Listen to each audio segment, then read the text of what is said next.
Encontraram Lucas 7, do 11 ao 17. Estamos recebendo hoje algumas figuras ilustres. Uma delas o nosso cantor Valmir Silva, já está com telhado branco,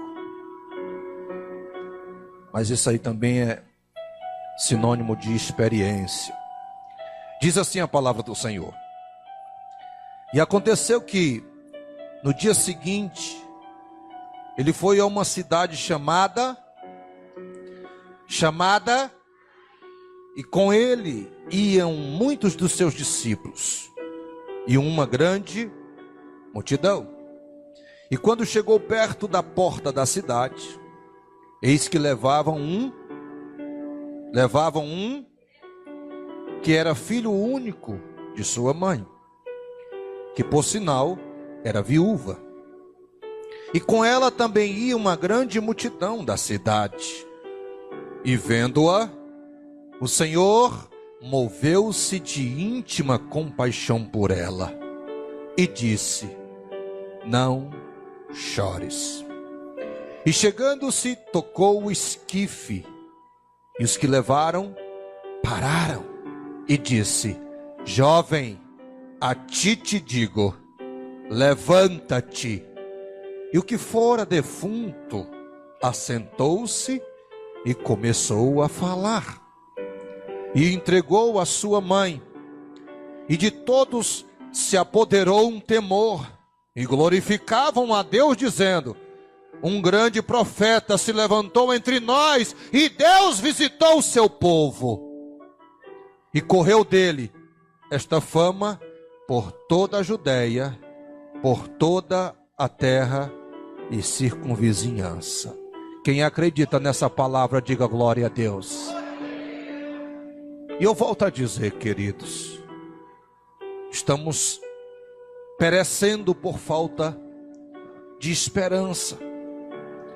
Nós estamos vivendo uma época tão ruim, uma época azeda, uma época de trevas, aonde as pessoas costumam mais falar do que é ruim do que é bom. E eu trago à igreja hoje uma palavra alvissareira, uma palavra viva, uma palavra de esperança, uma palavra que sobrepuja todo o caos. Mas o que mais me preocupa não é a crise em si, até porque o cearense, quando eu falo de crise hídrica, é acostumado com a falta d'água, mas mesmo assim tem vencido as suas batalhas. Mas a crise que mais me preocupa, igreja do Senhor, é a crise espiritual, aonde, infelizmente, meus amados irmãos, essa crise deságua numa outra crise, a crise de expectativa do futuro.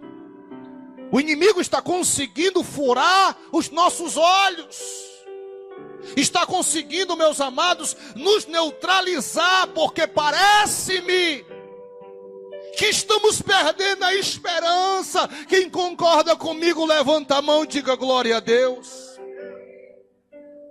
Estamos perdendo a esperança, até porque a Bíblia diz de forma profética, nos fins dos tempos, o amor de muitos está esfriando, e de repente o amor, que é o sustentáculo, a base de toda e qualquer estrutura, deságua também na falta de fé.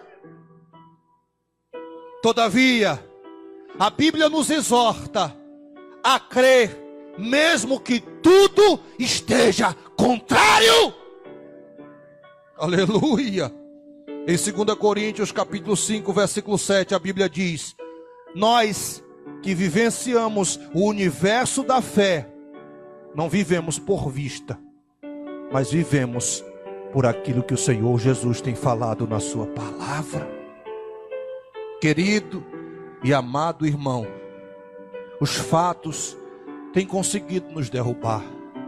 Eu disse aqui, meu amado, minha amada, na doutrina passada, eu estava sentado, realizando um pagamento, e do lado, pastor Valmir, um jovem, um corpo até atlético, estava conversando, e de repente ele dizia para as pessoas que estavam naquele ambiente, que ele não consegue administrar quando um filho dele adoece. E um dia desse eu recebi um vídeo onde o pastor Cláudio Duarte dizia que nos tempos anteriores a esses, ninguém se preocupava com doença, é ou não é. Todo mundo aqui, ou a maioria das pessoas que tem mais ou menos a minha idade, já teve papeira, já teve sarampo, já teve doença de toda qualidade, mas parece que isso não deixou ninguém aqui sequelado por nada. Mas hoje, uma febre em qualquer pessoa que seja, já deixa a pessoa psicologicamente afetada. E ele dizia, eu não tenho condições psicológicas, quando um filho meu adoece, eu adoeço junto. Porque parece-me, eu volto a dizer, que nós perdemos a convicção, a fé e a esperança nesse Deus tão grandão. Os fatos, as circunstâncias têm nos colocado para baixo. Diga isso, os discípulos de Emaús, que no dia da ressurreição de Cristo, resolveram sair de Jerusalém, sair da posição, sair do lugar da bênção. Esta noite eu quero profetizar na tua vida. Tem uma palavra profética da parte de Deus para você. Eu não vou pedir ninguém para pegar na mão hoje não. Eu quero profetizar daqui. E eu quero que à medida em que eu estiver pregando a palavra, você levante a mão e tome posse desta palavra. Todo mal que de alguma forma foi internalizado por alguma palavra do inferno, vai cair por terra, em nome da pessoa bendita de Jesus de Nazaré.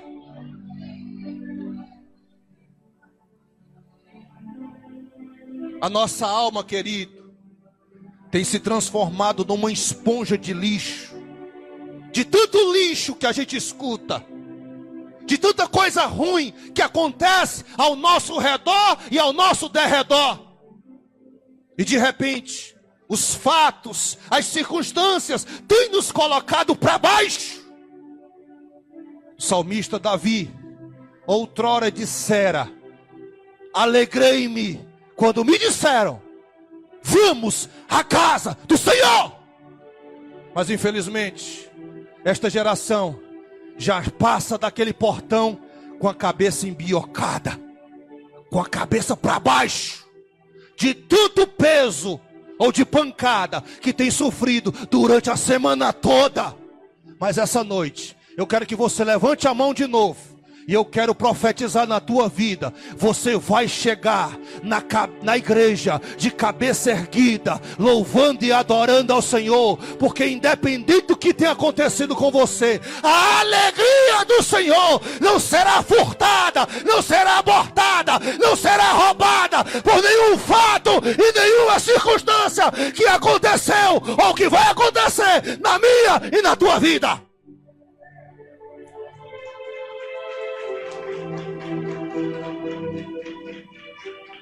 Pastor, tu disse aí no começo do sermão que ia pregar sobre esperança. E não foi à toa que eu escolhi o texto da viúva de Naim. Existe aqui algumas riquezas nesse texto que eu queria cavar com você. Eu queria, assim como aquelas pessoas que vão para Serra Pelada em busca de alguma pepita de ouro, eu quero fazer com você hoje e descobrir algumas pepitas de ouro que tem nesse texto. Quem quer encontrar ouro aqui, levanta a mão, da glória a Deus. Tem umas pepitas de ouro aqui, irmão, que eu tenho certeza que vai te enriquecer espiritualmente, que vai trazer ânimo novo para a tua alma. E por quê, pastor? a viúva de Naim, porque eu começo logo em algo aqui bem peculiar. A palavra Naim significa charmosa, bela, graciosa. Mas um fato deixou aquela cidade feia. A viúva de Naim perdeu seu filho. E aonde é que você pode, meu amado, achar algo bonito numa circunstância como essa? E eu começo logo dizendo aqui que o Senhor, Ele fez a nossa vida para ser essa beleza, para ser essa glória, para ser essa formosura, mas as coisas que nos rodeiam querem transformar num caos. E de repente, meus amados irmãos, algo ali naquela cidade iria tirar o sentido da palavra Naim. O filho de uma viúva acaba de morrer e logo a esperança também. Essa noite, em nome do Senhor Jesus, eu quero te dizer, não importa o que deixou a tua alma azeda, não importa o que aconteceu ao teu redor, ou quem sabe até com alguém da tua família, Deus vai trazer de volta o sentido da palavra graciosa, bela, charmosa para a tua história. Aquela multidão, diz a Bíblia, elas vinham com Jesus, já vinha presenciando as maravilhas com Jesus, as glórias, as curas, as manifestações tremendas de Jesus. Mas de repente, meu amado, bate de frente com um cortejo de um funeral. Eu quero aqui, irmãos, imaginar o clima de tristeza que se propagou naquele momento. Aqueles que vinham gritando, pulando, achando graça, agora naquele momento, quando bate de frente com aquele cortejo, deve ter emudecido. Quem é que na sua sã consciência está gritando, está pulando, está cantando, que vê um cenário fúnebre, continua sorrindo? Qual é a nossa tendência, querido? Baixar a cabeça. Qual é a nossa tendência? Se entristecer. E eu agora imagino aquela multidão, porque a Bíblia deixa bem clara, onde Jesus estava, os milagres permaneciam com eles. Eu quero imaginar, pastor Valmir, aquela multidão andando com o Senhor Jesus, ninguém passava fome, ninguém estava doente, ninguém tinha problema, porque Jesus estava no ambiente.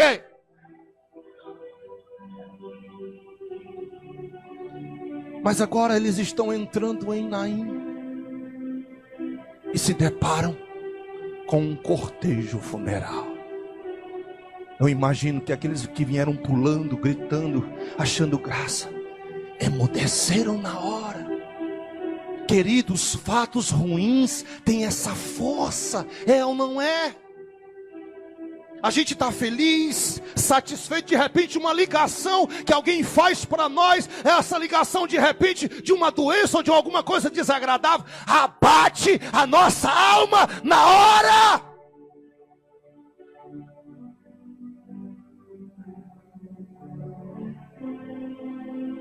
Quem é que vai ficar com o espírito eufórico vendo um caixão? Os irmãos que congregam aqui, os mais antigos, já vivenciaram essa situação aqui nessa igreja. Um dia o pastor, com o espírito assim, alvoroçado, botou um caixão aqui dentro. O pastor queria trazer uma pedagogia para a igreja. E eu me lembro dos rostos, pastor Valmir. Essa história é dita nos 4 cantos do Maranguape. Um pastor doido botou um caixão dentro de uma igreja. Para mim, eu estou vendo os irmãos chegando na igreja, me abraçando, achando graça, cantando hino, cantando glória, falando coisas boas, quando se depararam com o caixão.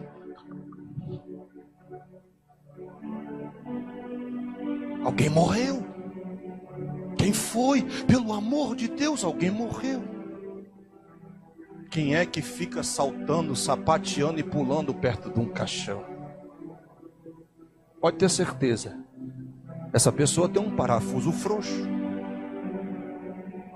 E eu me lembro, meus amados irmãos, que à medida em que as pessoas foram vendo o caixão, foram sentando, chorando e especulando.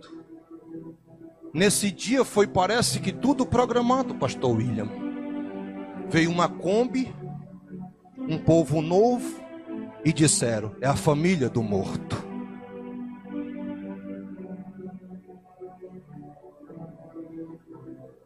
Assim, meu amado, como é difícil se alegrar com um fato que nos deixa impotentes.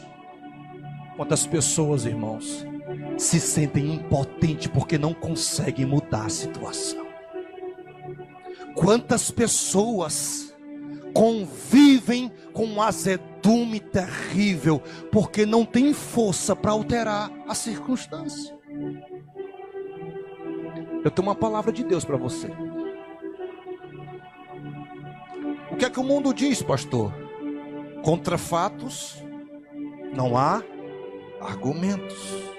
Mas aqui nós vamos ditar outro recado, outro ditado que é acima, suplanta esse ditado. Você vai repetir comigo. E qual é o ditado, pastor? Contra fatos existe Jesus de Nazaré.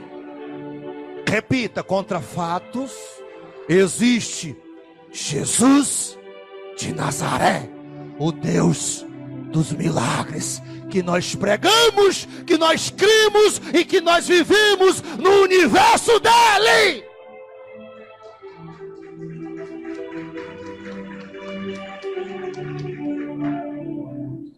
E aqui, queridos, eu extraio outra pepita de ouro. Oh, glória! O Senhor Jesus, Ele bateu de frente com várias pessoas frustradas, feridas. Assim como hoje o que mais evidencia o século 21 são as feridas nas almas. Eu já disse isso aqui inúmeras vezes, vou repetir. Nunca se vivenciou numa época como essa tantas pessoas fazendo uso de remédios tarja preta. Nunca se evidenciou, Valmir Silva, clínicas psiquiátricas cheias. Nunca se evidenciou tantas mortes de pastores como hoje. O que é isso, meu irmão? O que é isso? Eu ouvi um vaso de oração, você crê se você quiser, dizendo o seguinte: que estava orando e o Senhor arrebatou-a em espírito e deu uma visão a ela. De repente, na visão, ela contemplava os demônios do inferno. E os demônios todos se articulando, porque havia uma ordem direcionada para eles. E a ordem era: nós não temos autoridade de bloquear ou abortar ou impedir a volta do Senhor Jesus, mas nós vamos trabalhar fortemente na mente, no psicológico e nos sentimentos do ser humano, para deixar eles cada vez mais loucos, porque a maioria deles que a gente puder pegar, a gente leva para o inferno. Nunca se houve tanto suicídio como nos dias de hoje. Tantas pessoas pensando em colocar corda no pescoço, colocar uma bala na sua cabeça. Daqui a pouco a gente entra no YouTube, tantas pessoas pulando dos prédios. Ei, querido, eu quero que você hoje saia dessa igreja rico. Quem quer levantar a mão para dizer glória a Deus? Rico de quê, pastor? De graça. Rico de olha para cá. Aquela viúva, ao que me consta, pelo que eu li, não conhecia o mestre. E provavelmente ela ouviu essa palavra, não chore mais, como as muitas e muitas pessoas que aproximaram-se dela como amiga dela e disse: para de chorar, Deus vai te dar conforto, Deus vai te consolar. Mas aquela palavra não era mais uma palavra de consolo. Aquela palavra era uma palavra profética, saída da boca do mestre. Eu me lembro como se fosse agora. Jesus chegou no funeral do seu amigo Lázaro. E quando ele foi confabular, conversar, trocar uma ideia com Marta, ele disse: Marta, se tu crer, tu vai ver a glória de Deus. O teu irmão há de ressuscitar. E Marta recebeu esta palavra, pastor Valmir, como uma palavra de conforto, uma palavra de consolo. Eu sei, mestre, que ele vai ressuscitar na ressurreição do último dia. Teu irmão não há de ressuscitar no último dia. Eu sou a ressurreição e a vida. Quem crê em mim, ainda que morra, viverá. Aquela viúva, quem sabe, eu estou aqui, escavando, procurando uma pepita de ouro, na rima da palavra do Senhor, na revelação. Ei, quem sabe aquela viúva ouviu aquela palavra, como muitos que estão sentados nessa igreja hoje, pensando que o pastor está dando uma palavrinha só para te confortar, só para te consolar, só para te deixar melhor. Essa palavra não é para isso. Essa palavra é para entrar em atividade agora e mudar a tua história para sempre.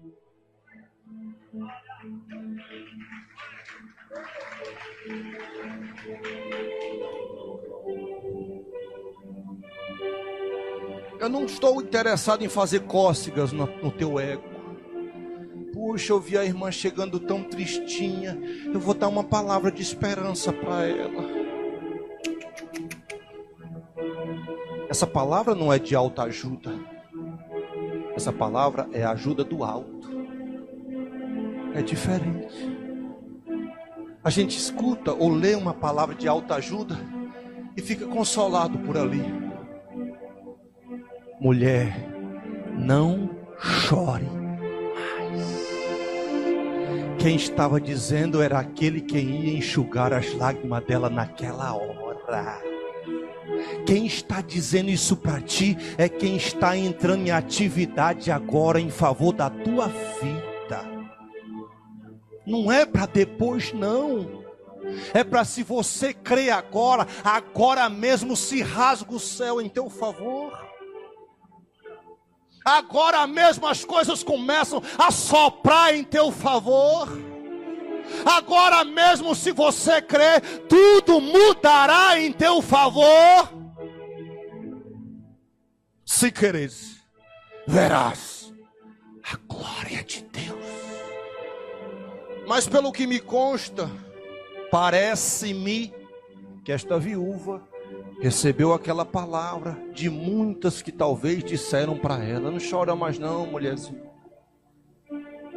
Aí eu volto a dizer, o nosso Jesus, ele não começa uma coisa e deixa pela metade, não. Só tem um milagre no livro de Marcos, que, ao meu ver, quem lê de forma indouta, ou sem buscar entendimento na própria palavra, acha que o milagre foi trabalhoso para Jesus. O cego de Betsaida. Betsaida era uma cidade amaldiçoada. E de repente um cego que ali estava se aproxima de Jesus. Jesus pega pela mão do cego, tira de dentro de Betsaida. E lá fora o Senhor Jesus coloca suas mãos nos olhos desse cego. E de repente pergunta para o cego: tu está vendo alguma coisa? E o cego responde: estou vendo os homens, mas estou vendo como árvores. A visão do cego não foi restaurada instantaneamente. Os outros discípulos do Senhor Jesus não colocam esse fato naquilo que eles escrevem, porque quem sabe eles acharam esse milagre trabalhoso demais para o Senhor Jesus. Mas não tem nada na Escritura que não tenha um propósito bem estipulado pelo nosso Deus. Esse milagre não deu trabalho para o Senhor Jesus. Esse milagre nos ensinou algo que eu vou já te dizer. Quando Jesus pergunta para ele, que ele diz que está vendo os homens como árvores, Jesus ora novamente e pergunta novamente: e agora? E agora eu vejo o homem como ele é. Esse milagre nos ensina que quem sabe Jesus, quando perguntasse para ele: tu está vendo direito? Tô não, vai-se embora. Esse milagre nos ensina que quando Jesus pega uma pessoa, ele só solta quando ele realiza por completo a sua obra. Quem entende assim, levanta a mão e dá glória a Deus. Tem gente, pastor Valmir, que recebe o milagre logo. É ou não é? Você nunca viu um milagre instantâneo? Não? Eu estou falando para as cadeiras ou para o povo que está aqui? Quem já viu um milagre instantâneo? O Senhor já me usou. Eu orei por uma pessoa que estava com um braço verde de uma pancada que ela tinha levado. E na hora que eu terminei de orar, eu abri os olhos e eu que estava orando tomei um susto. Talvez nem eu tivesse tanta fé para ver o que eu vi. O braço da mulher ficou restaurado na hora. Mas existem, pastor Valmir, milagres que acontecem no processo, no decorrer da caminhada. Você quer ver um? O próprio de Caná da Galileia. Quando Maria, mãe de Jesus, chega para Jesus e diz: acabou o vinho. Não fala alto não, para os convidados não ouvir. Que tenho eu contigo, mulher. Maria vai, chama os serviçais, fala para Jesus. Jesus diz: peguei as metretas, que eram vasilhas como essa que está aqui no chão. E o Senhor mandou encher de água. Faltou água ou faltou vinho? Como é que pode, pastor Augusto? O homem mandou encher d'água. Eu fico pensando, porque eu gosto de pensar, amém?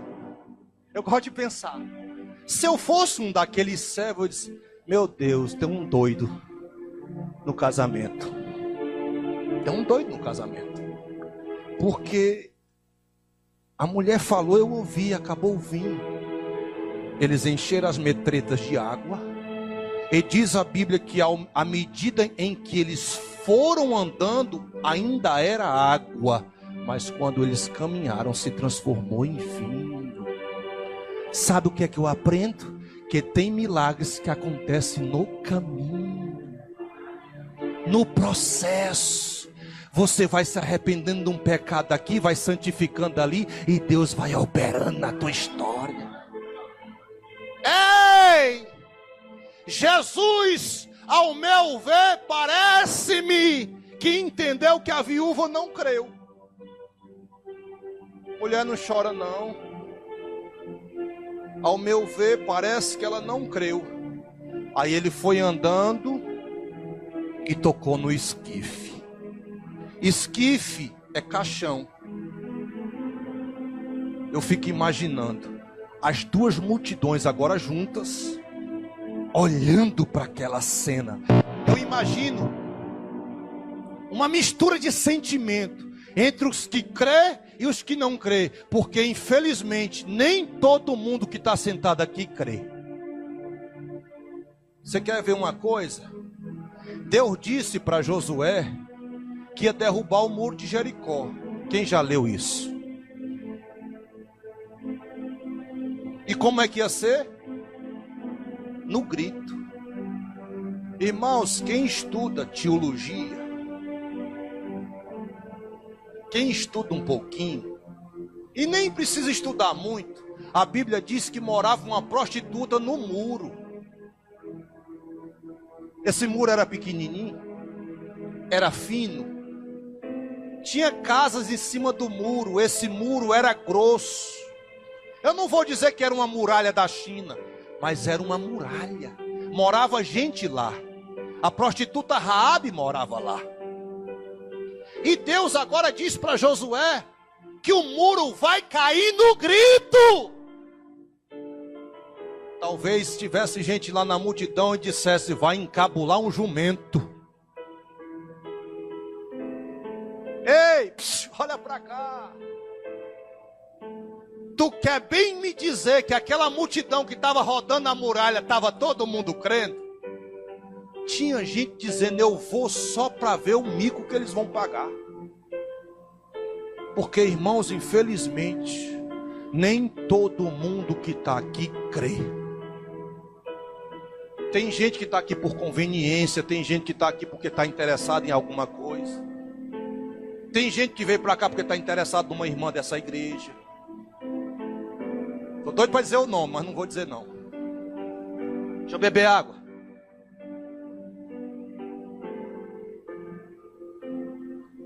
Passou.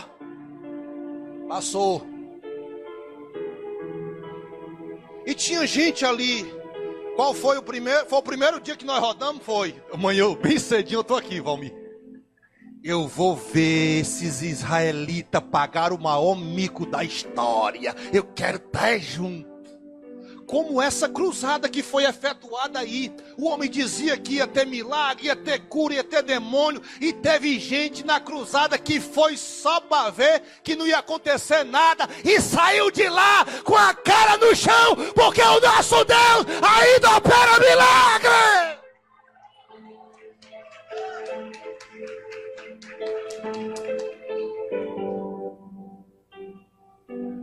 E Jesus foi lá e tocou no caixão.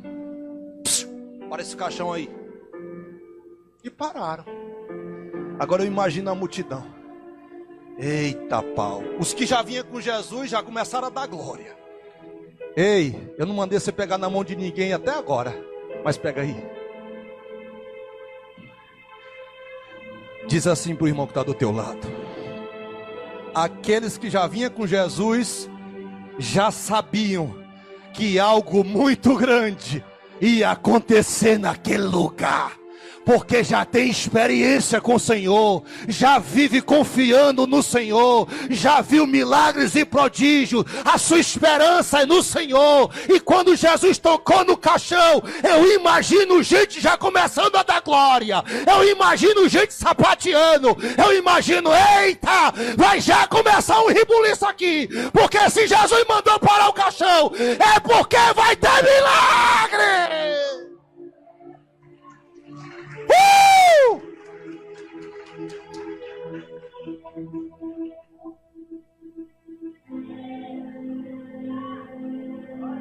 Mandou parar o caixão. Ei, jovem, tu que está aí nesse caixão, se levanta. E diz a Bíblia que o jovem se levantou, se sentou e ficou conversando. Jesus está mandando eu dizer para ti hoje que o teu milagre vai sair conversando para todo mundo ver.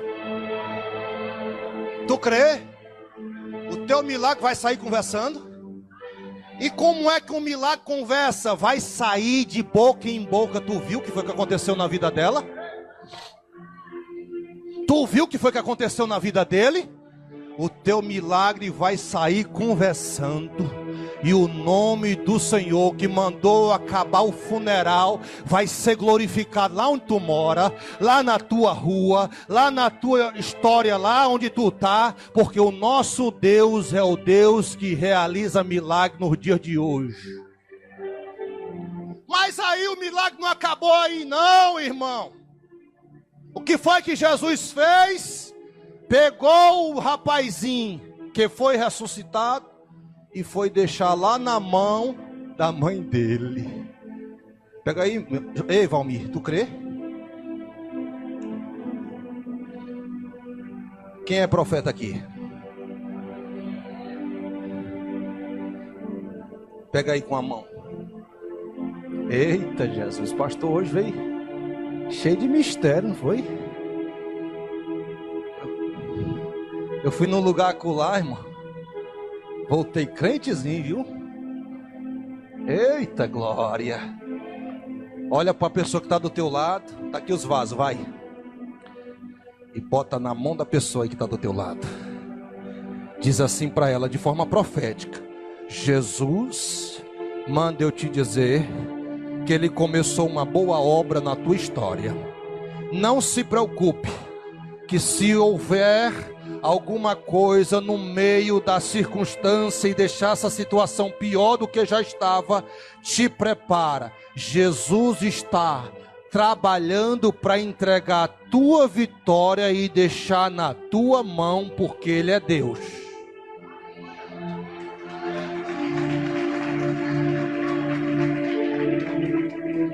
Aleluia! Jesus só se aquietou quando foi deixar aquele menino nas mãos de sua mãe. Aquele jovem representava a esperança daquela viúva. O marido já tinha morrido. Os meus irmãos são sabedores que naquela época as mulheres eram tidas como nada. O marido morreu, a esperança ficava nos filhos para sustentar a sua casa. No caso da viúva, morreu o marido e morreu o filho. A esperança tinha acabado. Essa noite, Jesus manda eu dizer para você através dessa palavra: creia, creia. Eu quero profetizar na tua vida. Eu vim com essa vontade de profetizar hoje.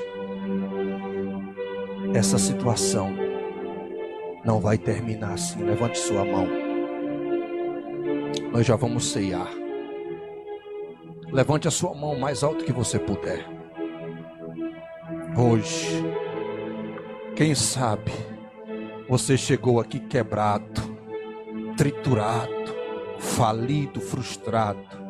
Quem sabe haja muitas feridas no teu coração por conta de muitas circunstâncias que tem te abatido, roubado o teu sono e se transformado num fantasma.